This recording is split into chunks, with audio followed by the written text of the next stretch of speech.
Kita mau mengambil tema, apa temanya? Kiat-kiat menjadi hamba yang bersyukur. Bersyukur ini salah satu di antara tugas yang sangat berat, sehingga sampai Allah menegaskan dalam Al-Quran, sedikit di antara hamba Allah yang bisa bersyukur.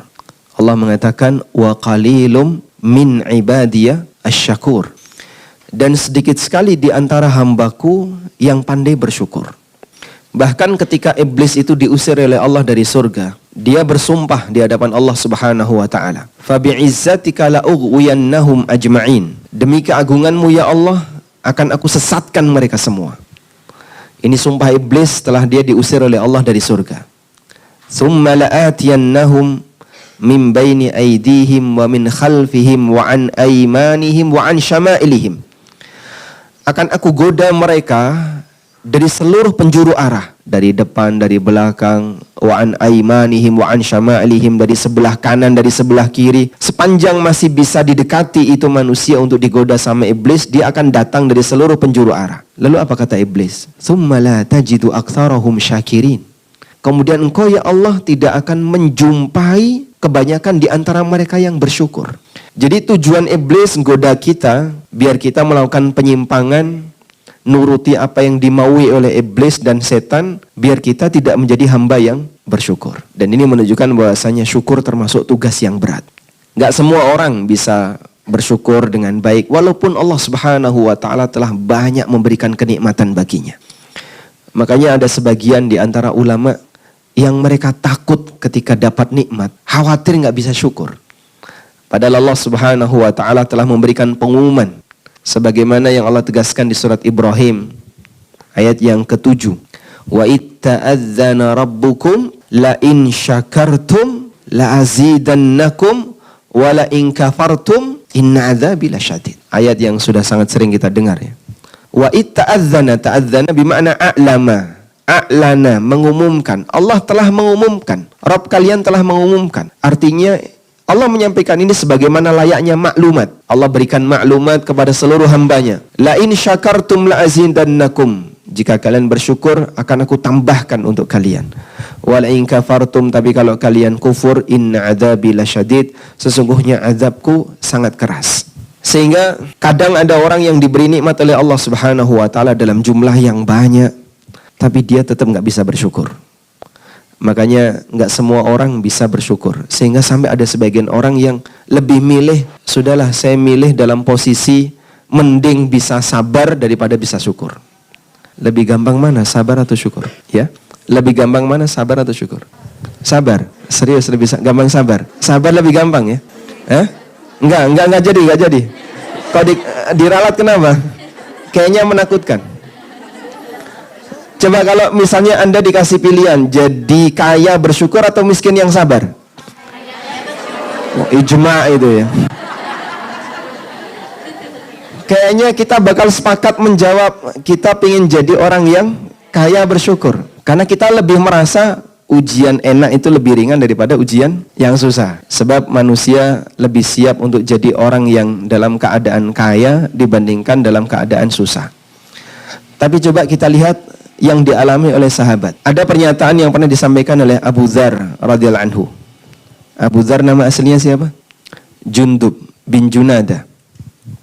Sahabat Abu Dzar radhiyallahu anhu itu pernah menyampaikan sebuah testimoni tentang selera beliau radhiyallahu anhu.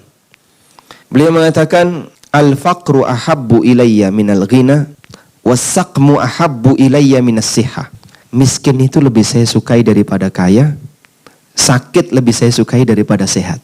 Kebayang gak kayak gitu? Kok bisa Pak? Normalnya orang kan pengen hidup itu sehat, kaya, rezeki lancar. Makanya doa kita sehari-hari isinya apa? Minta panjang umur, sehat. Sehat itu yang paling utama. Sering sekali orang ngomong kayak gitu. Yang paling utama itu sehat. Pokoknya sehat, gimana biar bisa sehat. Kemudian rezeki lancar. Tapi ini ada sahabat yang aneh. Dia itu berharap miskin lebih saya sukai daripada kaya, sakit lebih saya sukai daripada sehat. Masya Allah. Kok bisa kayak gitu? Jadi ceritanya begini. Orang itu kan bisa mengenali apa potensi ibadah yang lebih dia sukai. Allah memberikan banyak sekali alternatif ibadah bagi hamba. Ada yang bentuknya sholat, ada yang bentuknya sedekah, ada yang bentuknya puasa, baca Quran, mentelaah kitab, dan seterusnya. Dan Nabi SAW menyarankan, kalau kamu mau merutinkan satu ibadah tertentu, ambil salah satu yang sanggup kamu rutinkan, yang sanggup. Dan masing-masing orang berbeda-beda seleranya. Ada sebagian orang yang kalau disuruh sholat, rajin. Tapi kalau disuruh puasa, Masya Allah Pak, berat sekali Pak saya puasa. Sebaliknya ada orang yang kalau puasa, rajin. Saya kalau puasa, seneng saya. Tapi disuruh sholat, malas. Saya nemu orang kayak gitu. Dia puasa bisa, tapi sholat nggak mau. Ada juga sebaliknya, rajin sholat. Beliau sudah tua ya padahal. Rajin sholat di masjid berjamaah, tapi nggak mau puasa. Karena masing-masing dalam masalah amal itu punya selera yang berbeda. Maka Nabi SAW menyarankan, khudhu minal a'mali ma tutikun. Ambillah amal yang Allah sediakan, yang mampu untuk kalian rutinkan, dan itu dikembalikan kepada kondisi masing-masing. Kamu seleranya ada di mana? Bahasa lainnya, beramallah sesuai passion. Iya. Orang kalau melakukan aktivitas tertentu sesuai passion gimana? Dia bisa menikmati. Kerja kalau sesuai passion dia bisa menikmati. Beramal sesuai passion juga dia bisa menikmati. Makanya amalnya sahabat itu beda-beda. Ada sahabat yang puasanya rajin. Contohnya siapa? Yang dikenal rajin puasa.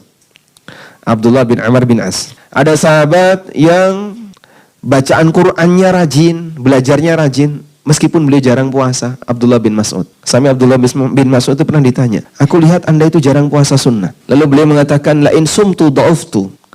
Aku kalau puasa itu lemes dan nanti nggak semangat untuk membaca Al-Quran. Wa kitabullahi ahabbu ilayya. Sementara kitabullah, mengkaji firman Allah, mengkaji Al-Quran itu yang paling saya cintai. Mereka bisa mengenali passion dirinya. Makanya kalau bisa ya, Bapak Ibu sekalian, dalam beramal itu minimal kan kita punya salah satu.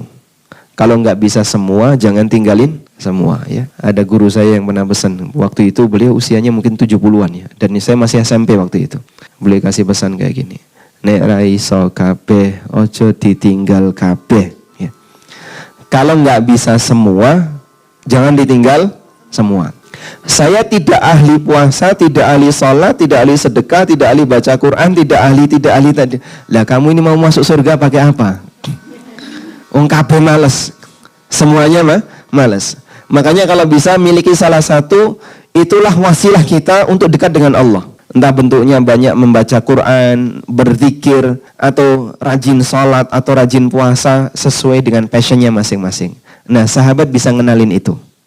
Maka tolong ya jamaah sekalian, kenali passion kita masing-masing dalam masalah ibadah, kemudian pegangi ibadah itu dan jadikan itu sebagai andalan kita untuk dekat dengan Allah. Bisa insya Allah ya? Insya Allah. Jadi cara ngukur minat dan bakat ibadah gimana itu Pak? Ya coba dicobain satu-satu gitu. Wah saya minatnya satu ya Pak. Apa? Umroh. Nah, kalau kayak gitu modalnya gede itu. Anda harus pindah ke sana. Itu pikniknya yang lebih gede daripada ibadahnya. Baik.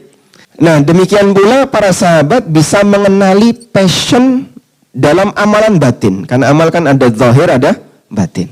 Untuk amalan lahiriah kita dipersilahkan oleh Nabi SAW, khudhu minal a'mali ma tutikun. Silahkan kalian ambil amal yang mampu untuk kalian rutinkan. Lalu pegangi amal itu baik-baik. Dan untuk amal batin, nah disinilah tadi yang dinyatakan oleh Abu Dzar. Bagi beliau sabar itu lebih menenangkan dibandingkan syukur. Sabar itu lebih mudah bagi beliau dibandingkan syukur. Makanya beliau pilih apa? Sabar. Nah sebagai konsekuensinya kalau kemudian milih sabar, berarti harus siap dengan ujian. Nah itulah kata kunci dari pernyataan Abu Dzar radhiyallahu anhu. Al-faqru ahabbu ilayya minal ghina was-saqmu ahabbu ilayya minas siha. Miskin lebih saya sukai daripada kaya, sakit lebih saya sukai daripada sehat. Karena beliau bisa merasa lebih dekat dengan Allah saat sabar. Saya kalau sedang dapat ujian, Masya Allah Pak Ustaz, bisa nangis saya. Belum tentu kalau dapat duit bisa nangis. Saya kalau lagi sakit, itu bisa banyak berzikir. Belum tentu ketika kita sedang sehat, kemudian jalan-jalan sambil zikir. Kalau kita sehat, biasanya kalau sehat ngapain? Ya kumpul-kumpul sama teman Pak Ustaz. Pindah dari satu tempat ke tempat yang lain, kumpul-kumpul. Terus kalau ngumpul ngapain? Ya ngumpulin lemak sama ngumpulin dosa. Masya Allah. Betul nggak kayak gitu? Kalau nggak ngumpulin lemak, ngumpulin dosa. Tapi kalau dia sakit, dia sendirian di dalam rumah, nggak bisa keluar-keluar. Ada banyak waktu bagi dia untuk bisa berzikir, banyak waktu bagi dia untuk beristighfar. Di samping sakit yang dia alami, bagi seorang muslim, kalau dia sabar, apa yang terjadi? Menggugurkan dosa. Nabi SAW mengatakan, tidak ada ruginya seorang muslim mengalami sakit lahir dan batin. Ma yusibul muslima min wasabin wala nasabin wala ghammin wala hammin wala adhan hatta syaukata yushakuha. Apabila seorang muslim mengalami capek, jadi lelah itu ternyata bisa menghapus dosa.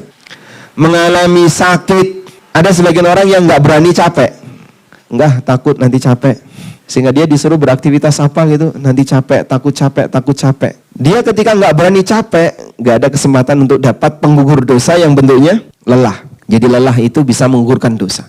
Ma yusibul muslima min nasabin wala wasabin. Apabila seorang muslim mengalami capek, mengalami sakit, wala ghammin wala hammin, atau bingung, resah.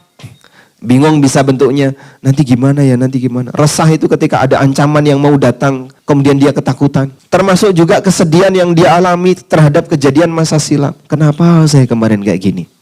Terus dia sedih. Sampai duri yang nancap di badannya. Illa kafarallahu biha khatayahu. Allah akan jadikan semua suasana yang gak enak itu sebagai kafarah untuk dosa-dosanya. Maka gak ada ruginya ya. Bagi seorang muslim yang dia mengalami musibah apapun, baik musibah lahir maupun musibah batin. Berantem suami istri, sakit hati enggak? Sakit hati ya? Baik, capek batinnya enggak? Capek ya. Ada pahalanya enggak itu? Atau ada dosanya? Tergantung yang salah siapa. Tapi pada posisi ketika mereka berantem dalam satu keluarga itu dan mengalami enggak enak, bahkan kadang berlarut-larut enggak selesai-selesai, pusing, akhirnya nggak semangat melakukan apapun. Lelah Anda batinnya ini insya Allah digantikan oleh Allah Subhanahu Wa Taala sebagai kafarah dosa. Baik. Nah, sabar ini nggak semua orang mampu melakukannya. Tapi kata Abu Dzar, saya lebih bisa sabar daripada syukur. Makanya Abu Dzar gimana bilang? Miskin lebih saya sukai daripada kaya, sakit lebih saya sukai daripada sehat. Karena beliau bisa merasakan dekat dengan Allah di saat sabar. Nah, sekarang kalau syukur gimana, Pak? Ada nggak orang yang merasa dekat dengan Allah ketika dia bersyukur? Ada. Dan contohnya banyak dalam Al-Quran. Siapa manusia yang paling bersyukur? Rasulullah SAW. Beliau adalah imamus syakirin. Beliau adalah pemimpin bagi setiap orang yang bersyukur. Rasulullah SAW. Dan Allah gambarkan contoh Nabi yang sangat pandai bersyukur dalam Al-Quran adalah Sulaiman alaihissalatu wassalam. Allah katakan tentang Sulaiman, ni'mal abdu innahu awwab. Sulaiman adalah sebaik-baik hamba, innahu awwab, sesungguhnya dia adalah orang yang rajin bertaubat. Gimana yang dialami oleh Sulaiman? Sekarang kita mau belajar syukurnya Sulaiman. Nabi Sulaiman alaihissalam termasuk salah satu di antara Malikud Dunia, Raja Dunia. Raja Dunia itu apa? Seluruh daratan di muka bumi di bawah kekuasaannya. Kata seorang ulama tabi'in Mujahid bin Jabr, Malikud Dunia arba'an. Raja dunia itu cuma ada 4. Setelah 4 ini sudah nggak ada lagi. Karena dulu yang menguasai seluruh daratan cuma 4 ini. Kalau sekarang kan raja itu regional ya. Raja Jawa. Itu kan cuma regional. Nabi Mujahid bin Jabir mengatakan Malikud Dunia arba'an. Raja dunia itu ada 4. Muslimani wa kafiran. 2 muslim dan 2 kafir. 2 muslim, yang pertama Dzulqarnain, yang kedua Sulaiman. Dan 2 yang kafir, yang pertama Kan'an, yang kedua Bukhtansar. Sulaiman alaihissalam yang merupakan raja dunia, kekuasaannya mencakup seluruh daratan. Allah kasih beliau kendaraan yang kata Allah, kendaraannya Sulaiman apa? Angin. Ghuduha syahrun warwahuha syahr. Perjalanan 1 pagi itu sama dengan perjalanan sebulan. Perjalanan 1 sore sama dengan perjalanan sebulan. Jadi pagi berangkat, sore pulang, itu 2 bulan. Ini kecepatan anginnya Sulaiman. Beliau satu ketika mendapatkan berita bahwa gimana? Ada catatan yang belum lengkap? Ya kalau cerita sih nggak usah dicatat lengkap ya. Cukup catat yang bercerita saja. Yang bercerita Al-Quran ya. Baik, jadi Allah Subhanahu wa taala pernah menceritakan tentang Sulaiman dalam Al-Qur'an ketika Sulaiman mendapatkan berita bahwa Ratu Bilqis telah melakukan perjalanan dari Saba ke Syam. Saba itu di mana? Di Yaman. Sedangkan Syam, kerajaannya Sulaiman ada di Palestina. Dari Yaman ke Palestina, mereka melakukan perjalanan. Maka Sulaiman alaihissalam kemudian mengadakan sayembara. Ya ayyuhal mala'u ayyukum ya'tuni bi arsyiha qabla ayyatuni muslimin. Wahai para pasukan, siapakah yang sanggup untuk memindahkan arasnya Bilqis sebelum nanti dia datang ke sini dalam keadaan pasrah, dalam keadaan sebagai orang muslim? Yang pertama kali angkat tangan siapa? Qala ifritum minal jin. Jin ifrit yang pertama kali angkat tangan. Ana atika bihi qabla an takuma min maqamik wa inni alaihi laqawiyyun amin. Aku mampu mendatangkan singgasana itu sebelum Anda berdiri dari tempat duduk Anda. Dan aku itu makhluk yang kuat lagi amanah. Nah, saat ifrit menawarkan seperti itu, qala alladhi indahu ilmun minal kitab. Allah sebutkan ada orang yang paham isi Alkitab. Alkitab di zaman Sulaiman itu kitab apa? Kitab Taurat dan Zabur. Karena Sulaiman itu datang setelah Musa dan datang setelah Daud. Ada orang yang berilmu yang dia paham isi Alkitab mengatakan, ana atika bihi qabla ayyartadda ilaika tarfuk. Aku mampu untuk mendatangkannya sebelum Anda selesai berkedip. Masya Allah. Itu berapa mikrodetik. Kemudian apa yang terjadi? Falamma ra'ahu mustaqiran inda. Ketika Sulaiman melihat singgasana itu sudah berpindah dan ada di hadapannya, Sulaiman mengatakan apa? Qala hadza min fadli rabbi liyabluwani aashkuru am akfur. Sulaiman mengatakan ini adalah karunia dari Rabbku karena Allah hendak mengujiku apakah aku bisa menjadi orang yang bersyukur ataukah jadi orang yang kufur. Baik, Anda pengen lihat nggak? Ini ada di surat apa? Ada di surat An-Naml ayat berapa? Silakan dibuka surat An-Naml biar semuanya bisa menyimak. Surat An-Naml ayat 40. Disinilah definisi syukur yang sebenarnya. Ketemu? Baik. Surat An-Naml ayat 40. An-Naml itu surat, nah nomornya saya nggak hafal nih. Surat. Bagaimana ucapan Sulaiman? Anda fokus di ucapan Sulaiman. Falamma ra'ahu mustaqiran inda, qala hadza min fadli rabbi liyabluwani aashkuru am akfur. Ketika beliau melihat singgasana itu sudah berada di hadapannya, Sulaiman mengatakan, hadza min fadli rabbi. Ini semuanya karena karunia Allah. Maksudnya gimana, Pak? Orang ketika dapat nikmat, tugas pertama yang harus dia lakukan adalah menyadari ini pemberian dari Allah. Bukan karena kehebatannya, bukan karena jasanya, bukan karena ibadahnya, bukan karena kesolehannya. Maka tolong diwaspadai ya kalau ada kalimat kayak gini. Begitu dapat duit, alhamdulillah rizki anak soleh. Dari mana kamu tahu kalau Allah ngasih ini karena kesolehanmu? Terus siapa yang nyebut kamu ini orang soleh? Siapa yang jamin ibadahmu diterima? Kan kadang kayak gitu. Giliran dia dapat musibah, kenapa enggak kau bilang, Masya Allah ini jangan-jangan kecelakaan orang yang durhaka. Enggak berimbang orang itu ya. Sehingga kadang orang sering bilang, alhamdulillah ini rezeki anak soleh. Dia memuji dirinya sendiri sebagai orang soleh.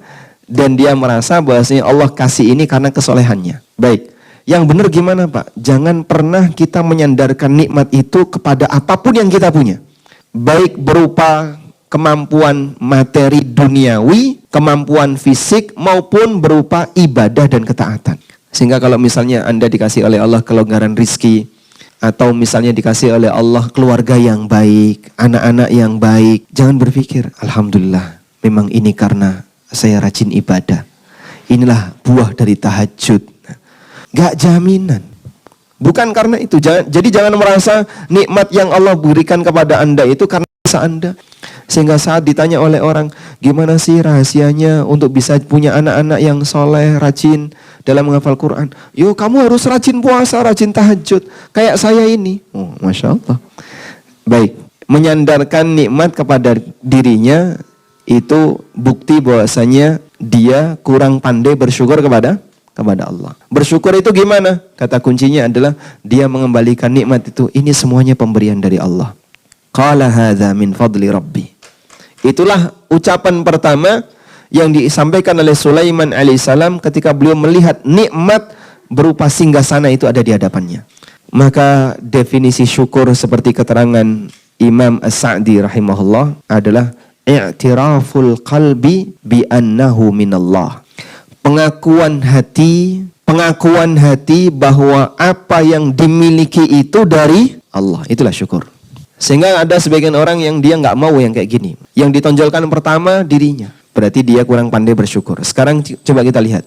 Setelah Sulaiman menyampaikan kalimat ini, qala hadza min fadli rabbi, Sulaiman menyebutkan, ada bagian yang perlu saya waspadai. Liyabluwani aashkuru am akfur. Karena Allah hendak mengujiku. Apakah saya bisa jadi orang yang bersyukur ataukah jadi orang yang kufur. Sehingga pasca dikasih nikmat oleh Allah, dia menyadari ini ujian. Sebab ujian itu bisa bentuknya apa? Kenikmatan dan juga bisa bentuknya musibah. Maka pasca dia menyadari ini nikmat dari Allah, lalu dia meyakini ini ujian. Allah hendak mengujiku apakah saya bisa jadi orang yang bersyukur ataukah jadi orang yang kufur. Baik, insya Allah sudah bisa dipahami ya. Sekarang saya mau pindah ke scene berikutnya. Kita mau beralih ke cerita yang lain. Saya mau ceritakan ke Anda tentang Qarun. Kita akan bercerita tentang Qarun. Kita beralih ke surat Al-Qasas mulai dari ayat 76. Baik, bisa dibuka surat Al-Qasas. Al-Qasas berarti setelah surat An-Naml ya. Sudah ketemu? Surat Al-Qasas. Ayat 76. Baik, sudah kita baca. Inna Qaruna kana min qaumi Musa fabagha alaihim. Sesungguhnya Qarun termasuk di antara umatnya Musa. Dan ada yang bilang bahwasanya Qarun itu sepupunya Musa. Tapi dia terfitnah dengan hartanya sehingga dia merasa sombong dengan hartanya. Bagaimana bentuk fitnahnya? Allah ceritakan dulu bagaimana kekayaan yang dimiliki oleh Qarun. Wa atainahu minal kunuzi, dan kami berikan kepada Qarun al-kunuz. Al-kunuz itu simpanan harta. Gudang tempat nyimpan harta itu ma inna mafatihahu, yang kuncinya itu latanu bil usbah, hanya bisa dipikul oleh sekelompok orang uli kuwah yang kuat-kuat. Sudah? Berarti banyak nggak hartanya? Banyak. Makanya ketika orang nemu harta di bawah tanah, dia bilang apa? Masya Allah, harta Qarun sampai Bandung. Padahal dia berada di Mesir. Ya.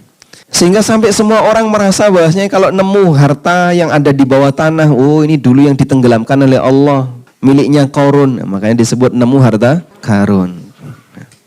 Lalu umatnya menasihatkan kepada Qarun, idz qala lahu qaumu, ingatlah ketika masyarakatnya menasihatkan kepada Qarun, la tafrah, jangan kau bangga dengan hartamu. Innallaha la yuhibbul farihin, Allah tidak menyukai orang yang bangga terhadap harta. Sikap pertama gagal syukur satu ini, bangga dengan apa yang dimiliki. Sekarang kan model orang itu senang flexing ya. Pamer apa yang dipamerin sekarang? Apa yang dipamerin sekarang? Apa? Tempat wisata. Iya, kadang orang nggak ngerasa selfie di tempat wisata, terus dia share di medsos. Saya sudah sampai sini, saya sudah sampai sini. Flexing tempat wisata. Sampai kemudian istrinya teman-teman, ayo Pak ke sana, kita belum sampai sana Pak. Itu kena bisa flexing. Dan itu contoh bangga dengan dunia, suka pamer dengan dunia. Saya nggak tahu kenapa orang kalau mau naik pesawat itu selfie. Hampir setiap penumpang pesawat saya jumpai pasti selfie. Ya, selfie background Garuda, padahal naiknya Lion. Masya Allah. Dia naik angkot, ada orang naik angkot selfie nggak? Pernah nemu? Enggak ya. Jadi kalau naik pesawat selfie, tapi naik kendaraan yang lain dia nggak selfie. Karena dia merasa bangga dengan bisa naik pesawat. Itu contoh penampakan bangga dengan dunia. Makanan dipamerin, kemudian apa lagi? Tempat wisata yang sudah dia kunjungi dipamerin. Ini kegagalan pertama dalam masalah syukur. Karena ini berkaitan dengan Qarun. Yang kedua, wabtaghi fima atakallahu daral akhirah wa la tansa nasibaka minad dunya. Bersemangatlah untuk mencari janji yang Allah berikan kepadamu di akhirat, tapi jangan lupakan jatahmu di dunia. Maksudnya apa? Dalam urusan dunia, kalaupun kamu aktivitasnya dunia, tapi niatnya selalu akhirat. Saya kerja gini Pak, ya tujuannya biar bisa ngasih nafkah ke keluarga, biar saya nggak meminta-minta, biar nanti saya bisa memberangkatkan haji dan umroh keluarga saya dan seterusnya. Niat yang mulia. Maka tapi harapan dia, niat dia apa? Kebahagiaan di akhirat. Yang ketiga, wa ahsin kama, berbuat baiklah kepada orang lain sebagaimana Allah telah berbuat baik sama kamu. Maka jangan lupa berbagi sebagaimana Allah Subhanahu wa taala telah memberikan kebaikan bagimu. Allah tidak minta kita untuk sedekah semuanya, tapi Allah minta gimana? Wa mimma razaqnahum yunfiqun. Mereka menginfakkan mimma, sebagian. Dan sebagian kalau zakat kan kecil banget ya. Berapa zakat? 1/40, 2,5%. Kadang manipulasi zakat. Gimana caranya biar nggak bayar? Masya Allah. Sampai saya pernah dengar ada orang di Surabaya itu ngomong, zakat kok kejam, lebih kejam daripada pajak. Loh kenapa? Pajak itu ada perhitungannya. Ya, zakat juga ada perhitungannya. Nah ini kadang orang terlalu suudzon kepada syariat sampai nuduh syariat dengan cara yang nggak benar. Yang buat kerusakan di muka bumi. Berbuat kerusakan maksudnya apa? Maksiat. Terus yang kedua, semangat mencari akhirat. Yang ketiga, jangan lupa berbagi. Yang keempat, jangan bermaksiat dengan harta yang kau punya. Sudah? Para ulama mengatakan, siapa yang bisa mengamalkan 4 nasihat ini, berarti dia bisa bersikap paling ideal terhadap harta. Maka kalau orang bertanya, gimana sih interaksi yang terbaik ketika kita punya harta? Anda baca surat Al-Qasas ayat 76 dan 77. Itulah 4 nasihat yang diberikan oleh Bani Israel kepada Qarun, orang yang punya banyak harta. 4 ini, apa yang dia ucapkan? Lihat di ayat 78. Nah itu contoh yang gak syukur. Puncaknya kayak gitu. Qala, Qarun mengatakan, innama utituhu ala ilmin indi. Aku diberi harta ini karena aku pinter. La haula wala quwata illa billah. Puncaknya apa? Tidak mengakui kalau itu pemberian Allah. Maka saat dia merasa dirinya kaya, terus dinasihati oleh orang, terus dia bilang, aku punya seperti ini karena aku pinter. Saya sukses itu karena pinter pemasaran, mas. Karena saya orangnya ulet. Karena saya orangnya rajin. Karena saya pinter marketing, saya pinter manajemen, pinter ini. Jari sopo. Lupa kepada yang memberi. Dan itu contoh yang dialami oleh Qarun. Syukurnya Sulaiman ketika beliau melihat nikmat, beliau mengatakan, inna hadza min fadli rabbi. Ini karunia dari Allah. Kufurnya Qarun ketika dia merasa punya nikmat, innama utituhu ala ilmin indi. Aku merasa seperti ini, aku punya kayak gini karena aku pinter. Nah, sekarang sudah bisa ya, kembalikan nikmat itu kepada kehebatan dirinya, kemampuan dirinya yang ditonjolkan di depan. Kok bisa seperti itu? Kuncinya apa? Oh, itu karena saya rajin sholat. Dari mana kamu tahu? Kenapa dia? Dan orang ujub dengan aneka warna. Merasa rajin ibadah, banyak tahajudnya, merasa punya jasa, merasa pinter, merasa ini. Lalu dengan itu dia merasa, saya memang berhak untuk dapat nikmat kayak gini. Itulah ujub. Tingkatan ujub, lalu dia tidak bisa bersyukur kepada Allah. Kalau dia kufur kepada nikmat, wala in kafartum inna azabi lasyadid. Kalau kamu kufur, ingatlah sesungguhnya azabku sangat keras. Baik. Nah di bagian bawah itu ada cerita yang menarik ya. Alhamdulillah memberikan pengaruh sedikit bagi jamaah. Jadi Qarun itu pernah karnaval. Karnaval pahami karnaval ya? Mengarak. Qarun pernah karnaval dengan mengarak seluruh hartanya. Lihat di ayat 79. Fakharaja ala qaumihi fi zinati. Qarun keluar kemudian mengarak hartanya zinah. Zina artinya seluruh perhiasan harta dia diarak di hadapan masyarakatnya. Nah, pada saat Qarun flexing harta seperti ini, ya, lalu masyarakat Bani Israel terbagi menjadi 2. Qala alladzina yuriduna al-hayatad dunya, berkata orang yang punya keinginan dan hasrat dunia, yang punya motivasi dunia, dia mengatakan, ya laita lana mithla ma utiya Qarun innahu ladzu hadzin azim. Andaikan kita ini punya harta seperti yang dimiliki oleh Qarun, sesungguhnya Qarun itu orang yang sangat beruntung. Ayo kita ikutan sama Qarun, nanti jadi karyawannya Qarun kan dikasih harta sama Qarun. Ini orang-orang ketika melihat Qarun sedang pamer harta, dia tertarik untuk jadi pengikutnya Qarun. Tertarik untuk seperti Qarun. Coba lihat di ayat 80. Orang yang berilmu mengingatkan. Wa qala alladzina utul ilma. Berkatalah orang yang berilmu. Wailakum thawabullahi khairun liman amana wa amila salihah. celaka kalian. Jangan ikut-ikutan Qarun. Pahala yang Allah janjikan untuk kalian besok di yaumil akhir lebih baik daripada apa yang dimiliki oleh Qarun bagi orang yang beriman dan beramal saleh. Wala yulaqaha illa sabirun, dan tidak ada orang yang bisa mendapatkan itu kecuali yang sabar. Sudah? Sehingga di sini ada dua tipe manusia ketika melihat kekayaannya Qarun. Yang satu berharap seperti Qarun, pengen gabung sama Qarun, biar nanti dapat hartanya Qarun. Yang satu nahan, jangan ikuti dia, bahaya itu. Ingat, pahala Allah di akhirat lebih baik daripada apa yang dimiliki oleh Qarun. Sudah? Setelah selesai diskusi ini, Allah menyebutkan dialog ini, kemudian Allah Subhanahu wa taala sebutkan di ayat berikutnya. Fakhasafna bihi wa bidarihil arda. Kami tenggelamkan Qarun bersama dengan dunia, bersama dengan hartanya ke dalam bumi. Fama kana lahu min fi'ati yansurunahu min dunillah, enggak ada satupun sekelompok orang yang bisa menolongnya. Wa ma kana minal muntasirin, dan tidak ada siapapun yang bisa menolongnya. Allah kalau sudah menetapkan sesuatu tidak akan ada yang sanggup untuk menghalangi. Enggak ada yang bisa menghalangi. Enggak ada satupun rudal yang sampai di Los Angeles. Ada rudal yang meledak di sana? Enggak ada. Enggak ada pesawat yang dijatuhkan di sana. Kalau mungkin ada pesawat, ada rudal kan terorisme yang disasar ya. Terus lagi-lagi negara Islam. Sekarang nggak tahu ini mau berita apa lagi. Ini perbuatan teroris apa lagi nanti. Baik, sudah selesai ditenggelamkan. Coba lihat di lanjutan ayat, di ayat 82. Wa asbahal ladzina tamannau makanahu bil amsi. Orang yang kemarin berharap ingin seperti Qarun, mereka mengatakan yaqulun, mereka mengatakan wa ka'annallaha yabsutur rizqa liman yasha'u wa yaqdir min ibadihi wa yaqdir. Sungguh Allah memberikan rezeki kepada hambanya sesuai dengan apa yang dia kehendaki. Ada yang dilapangkan, ada yang disempitkan. Laula amannallahu alaina la khasafa bina. Andaikan Allah tidak memberikan kenikmatan kepada kami, tentu Allah akan menenggelamkan kami bersama Qarun. Wa ka'annahu la yuflihul kafirun, sungguh tidak beruntung orang-orang yang kafir. Jadi orang yang kemarin berharap ingin ikut Qarun ditahan sama siapa? Orang yang berilmu, ahlul ilmi, ditahan oleh para ulama Bani Israel. Jangan seperti itu.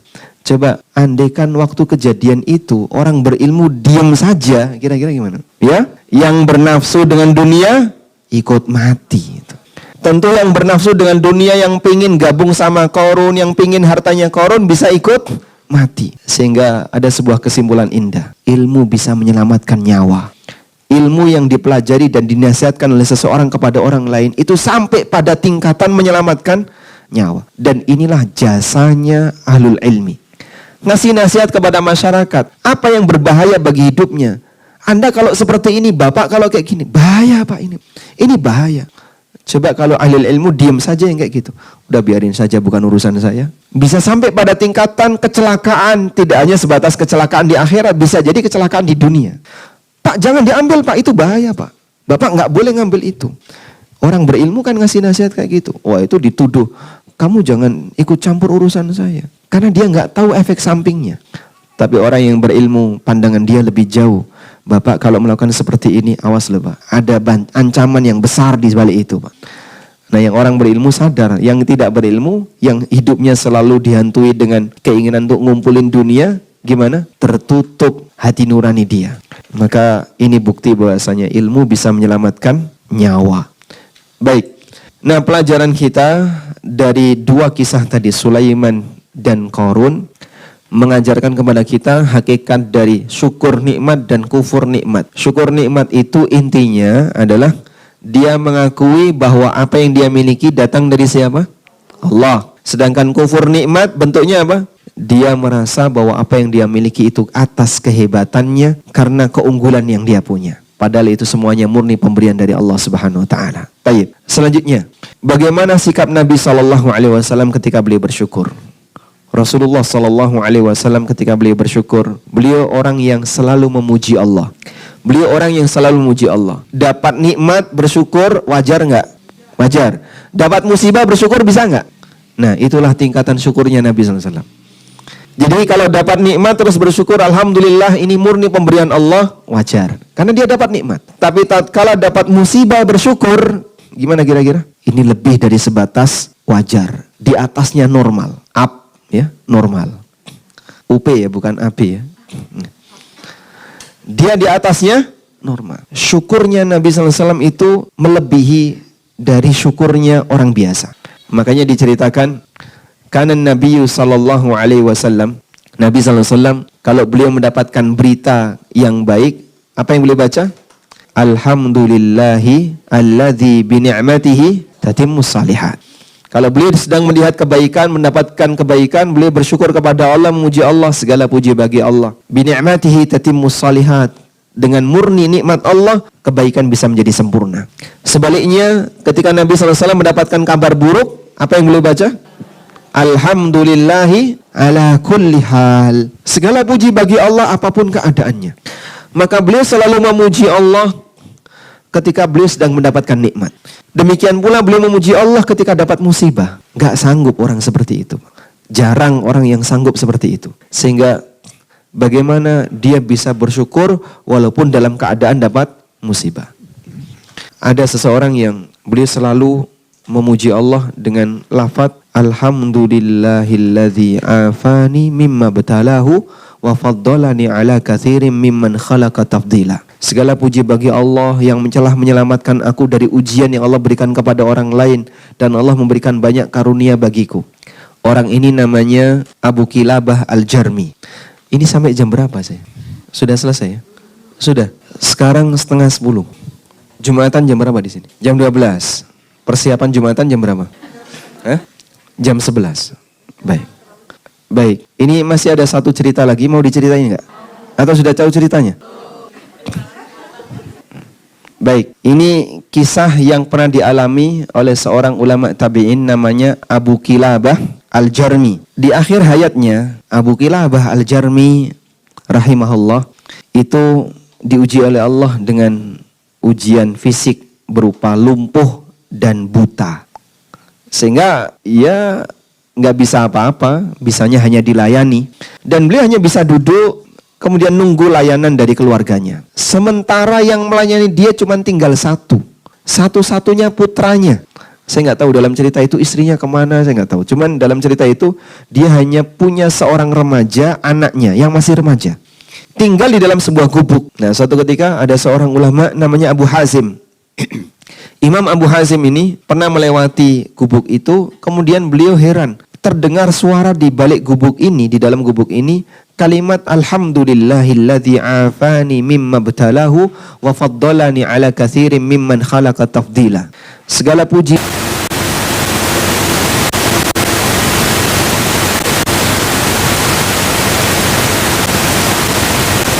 kayak gitu. Akhirnya Abu Hazm ini penasaran. Saya ingin lihat siapa sih orang yang ngomong seperti ini.